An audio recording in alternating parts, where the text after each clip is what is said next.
Mke Mwema, wimbo kutoka kwake Stino Voko, ndo jina lake la kikazi. Huyu kijana, huyu baba, huyu ni mzee wa mafashion. Kila siku huwa anavaa chuti. Kapendeza baba. Asante. Karibu tena. Asante sana. Unajisikiaje? Nimefurahi sana. Kozi ni mara yangu ya kwanza kuingia Nderegakura. Ndiye. We Murundi? Mimi Murundi. Muzaliwa Kanyosha wa Ruziba wa Kabezi. Wanyanzarake. Tumie Kirundi tumie Kiswahili. Utakavyo vipenda vyote. Hata Kiingereza Kichina, China. Vizuri sana. Yes. Stino Voko muimbaji wa nyimbo za Injili. Ndio. Hapo ndo unabakilia au unaweza kubadili, sometimes unateleza unakwenda kwa secular music? Siingi secular mimi, niko gospel music. Toka zamani, maana nimekulia kanisani mpaka sasa hivi. Watu za ndimbo Mke Mwema. Ego. Kwanza ni mara kwanza kuja hapo. Na nafikiri mashabiki zetu ndio mara kwanza kusikia. Inabidi kwanza ujiintroduce yourself. Who you are? Mimi kwa jina naitwa Stino Voko kama walivyoweza kunitambulisha. Muziki hiyo. Jina la muziki na jina ambalo nimepewa na wazazi ni Jean-Augustin Matabaro. Jean-Augustin Matabaro. Kanga kinga kake. Matabaro ni zile ego sawa ego. Abo bachibaza na Jean-Augustin Matabaro. Ego. Wavuki Nyanzarake. Muyange Nyanzarake Kabonga kuja kabiri. Kumbe kusura hazi. Mimi basi miakazi ni legend wewe ni president. Nimezunguka sana. Hanyuma. Shikubu sindirimbo zingahe? Je ubu mfite indirimbo nyinshi gose navuga ati mfite indirimbo zose kuko jewe ndi muziki ndarengeje album. Kuri YouTube yaje mfite indirimbo zikwira kuri 24 ariko muri jewe harimo igira 24. Ego. Iyi Mke Mwema. Ego. Igira 24. Barusumanya kuyumva mwanzo mwisho bayumvirije ubutumwa nyamukuru Mke Mwema. Turavye ku masanamu naho twebwe turi radio atari video, turabona harimo Ifarasi, turabona hari abantu bari baberewe, mbega indirimbo yavuye he guhera muri audio gushikana muri video?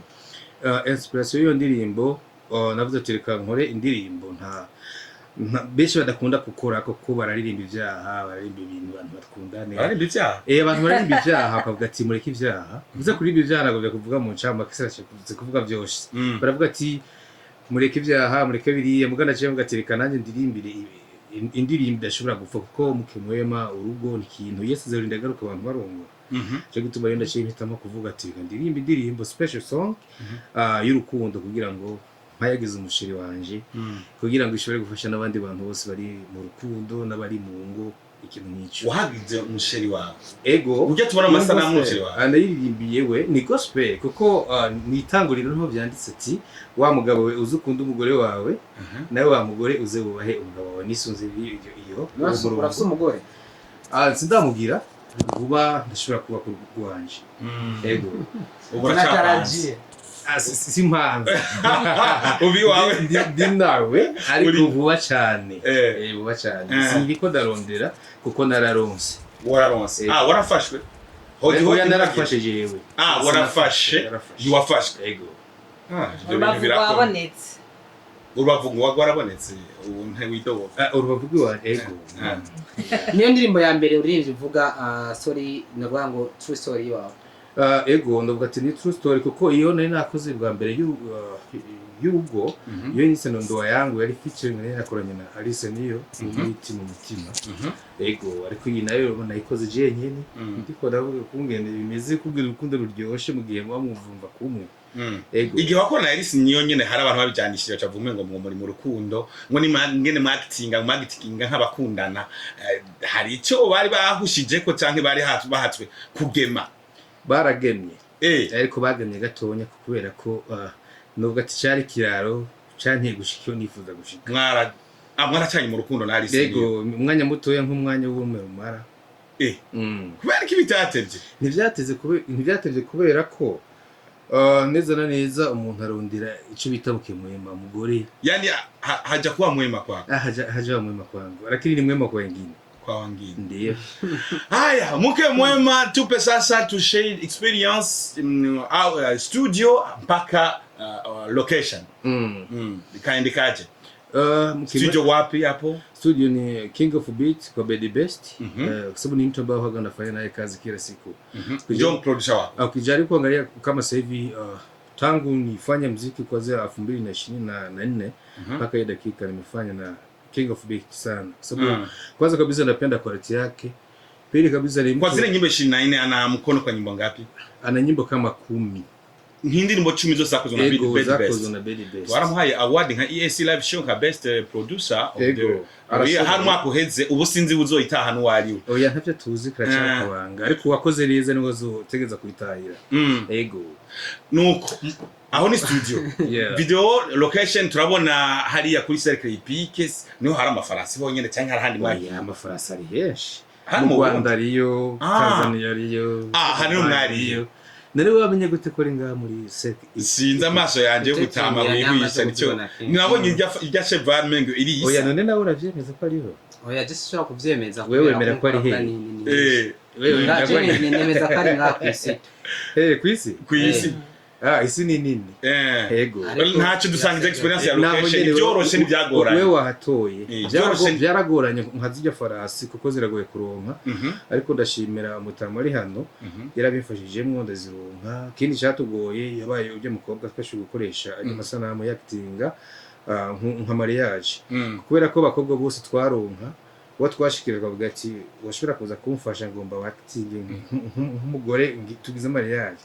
Yavuga ngo kwanza ngo rushungi ngo rutera ngo mukoshi gwambaye nk'ubukirongoko cyakore yego abatari bake barabimbwira uko ariko nkibaza ati none eske impuzu gusatera mukoshi numvize ujya vuze ngo yego aravyemye nawe megatemye ntabwo yatubwira narabuzingisha mandana n'abantu narabuzingisha ahubwo ariko oyi impeta nibisa nano mari impeta batarubaka nabo nyene ngo ni ndese oyi citubwira impamvu kuko nanje narabuze naye mvuze nko kwavyumvise nanje babimbye naravyumvise ntabwo cece nombora kumvuriye abizi arabitubwira kumva araza kubitubwira rero birace byatugora umukobwa wa nyuma twarashatse no kumuhisha ibyo zubajemwo turamaje turashobora kwactinga ibintu byo video vixen agize ego nta kibazo rero twegoshe tubikora mu ibanga gatanu shungi kwa twamaje kumura kungena meze no kungena ngana cyo turarotora rero mu ibanga turaruzana mu bench wewe acaza yibaza ngo yactinga ibintu bisanzwe arabwiye tujya ambara kuko abo twabwiza ukuri ngigira abana ntihatse guca byanka none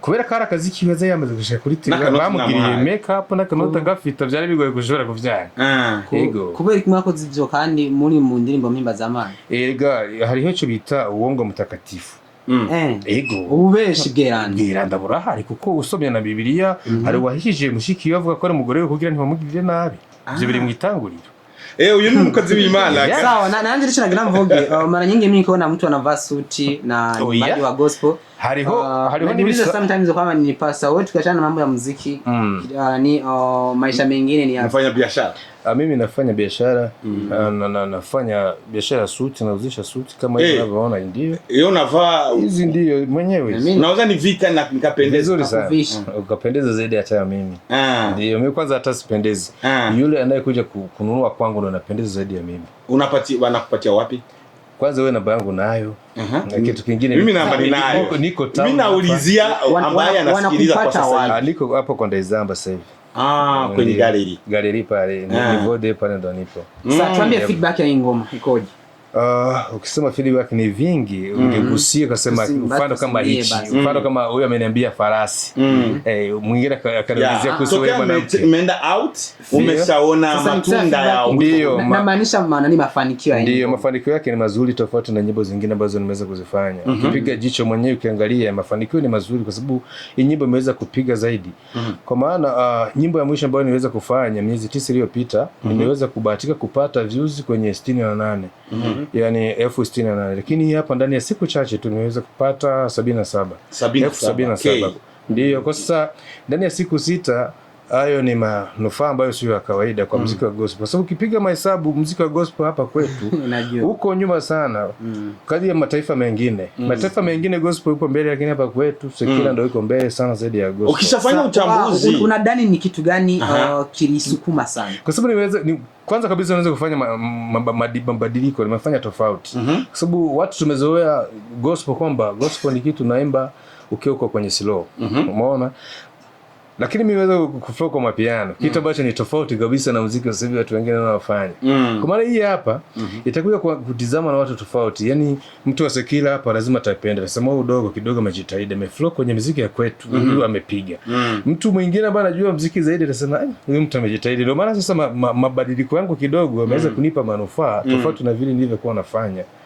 Inyuma ya Muke Mwema Twitege iki kivuye kwa Stino vocal. Yego ndategekanya EP kandi vuba cyane. EP kwa gute ndimo zingahe? Indirimbo zizoba ari 4. Zizozije ashe zifatanye. EP tuyitege imbere yuko 2024 umwaka genda cyane. Nishobora guhera ni vuba cyane. Yego. Ibikorwa byo kwitegura biramaze bishitse he? EP zararangi haziga gushira hagarara gusa. Indirimbo razifise. Zirahari audio video. Just ndigira sondeka abantu bankurikirana na audio bifatanye na video. Yego. Stino vocal ni Matabaro Jean Auguste. Akantu tuba twakubajije wumva wogenda ushikirije nakahe muri kigano cha EAC Live Show. Ako mwambajije numva ko nogenda nshikirije nuko bariko baradukwirikirana bo kwivamo kudufashana cyane cyane nka twebwe abantu b'abarundi tuvuga ururimi rumwe twumvikana naho ucanga n'agaswahili. Ego n'agaswahili ko turi muri East Africa bakagerageza kuva ko bofasha bakunda ivyabo bakadushigikira kuko muziki dukora tuvuna gerageje kuraba ubwitange tugira amafaranga dushoramwo nukuri biratuvuna cyane nabo bagira kigoro kuko amamego barayafita amatelefone barayafise badushikira oya samahera turondera ariko warazofashije nk'akarore nk'igi ko mukoreye Imana rigamura ko Imana nk'ubu nyene nubwo Imana yokiza mwe muce mugenda direct mwijuru kwakoreye Imana ufashe gushikana ubutumwa bw'Imana ufashe gushikana ubutumwa bw'Imana kuri kuko icyo twaremeye twebwe no gukwiragiza ubutumwa kuko Yesu yasize avuze ati muhereye none muze muhere ngaha nyene mu Burundi kuza kumpera y'isi mwamamaza ubutumwa bwiza. My last question after Muke Mwema song kuna kuja haraje EP raje the next week concert or nothing funga mwaka 2024 tuzogaruka kuri kindi kiganiro cerekeye ibyo bindi bikoko akanya nusi muto ibi byose isegonda imwe gusa uraza umunota umwe w'abakunzi nawe oya twihari sawa mbega uyaza ko umunota umwe imbere y'Imana ugereranywa n'iki n'imyaka ingana umunota umwe imbere y'Imana ugereranywa n'imyaka igihumbi turamaze imyaka igihumbi turi ngako kubera harimo abantu bari kumvizandiraga kuri ni radio ikuze yivizwa n'abantu benshi abumvizije bono butuba kavuga ati Muke Mwema sinamurondeye mu kabari kuko nivyo nabirije kuko hari n'abacaja kuyiraba no kuyiraba kuri YouTube mbega nyisangwa hehe ni YouTube gusa canke handi iri kuri YouTube kubera ko harabaye kutumvikana nimba ndazi murankurikirana cyane abahora bamfashe mu mugongo harabaye kutumvikana gati ubwabo bice biba ngombwa ko ibintu bimwe ntibabaye kwibihinyanyura kuko nk'indirimbo ravyo nafashijwe nabakabandi bakinjuye bakoye akarenge twaciye dushima kuva turisize ngaho gusa kugira ngo abantu ntibanyure vuba cyane nuko rero intango igira iherezo ikindi gice gira kabiri Stino vocal zoza ngatubwira mbega mu byukuri biyemeye ipizo yasohotse niyasohoka kiganiro kirahari ihemaze gusohoka avuze concert ifunga mwaka izohereza umwaka navyo nyene tugiye kubibabera hafi bane tubikurikirana reka twishimire cyane naje shimire cyane ndiragakura kuko ini radio yari nk'icifuzo canje kuko nayumviriza cyane ariko sininagirirwa mahigwe ibikorwa byaje gavya Muke Mwema kwinjije mu radio ahantu wari waragize indoto yego nibindi bikorwa byaca ngamo gasene naho nyore gusa ndaryoye kungira mufashe neza nisanze ndi mu muryango ahubwo gusa sinovuga ngo ntimwangabure ahubwo ivyo mu ngabe birinze ko no bivuga asante sana Dorcy amashi menshi ego